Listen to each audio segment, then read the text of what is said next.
Happy Hanukah. This is the fourth day of Hanukah, and I hope you have found ways to bring light into the world. As we go through this Hanukah, I've experienced spark and spark. We've had an incredible Shabbat full of study, and the more days that we celebrate, from the first night to the second night, and here we are onto the fourth, the more I'm starting to understand the power of celebrating for 8 nights.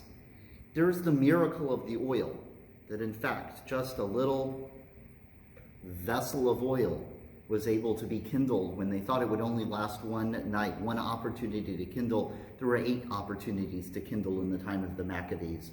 Or it's 8 days that remind us of the 8 days of Sukkot, or even the 8 days of Brit Milah, that a baby is alive for 7 days, gets through 6 days of creation, a 7th day of Shabbat, and then is alive for that 8th day.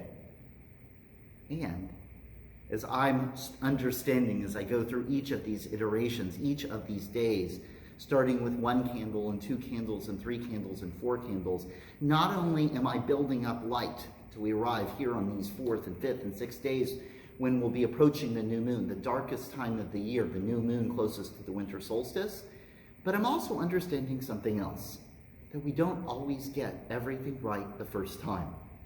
That there is something powerful about each of these days of Hanukah, that each of these iterations, each of these opportunities to gather, to bring light into the world, to sing for joy, to sing for sweetness, each of these is a chance to improve, to think about what we did before and how do we change it.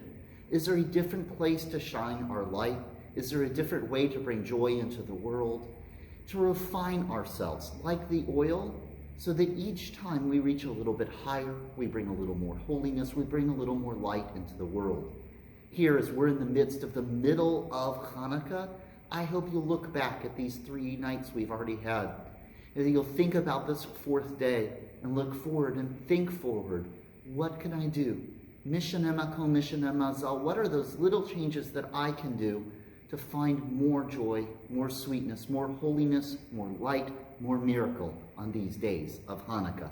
And so here, on this 4th day of Hanukah, I light these lights. I start first like our ancestors as they lit a oil lamp in the ancient temple in Jerusalem. And then I take that light as they did in that ancient temple in Jerusalem, and I bring it forward into the world, lighting this new light of this new day and reminding myself that those experiences I had each day are a way to learn, are a way to grow, are a way to continue to bring light, grace, kindness, and compassion into our world in this celebration of Hanukah.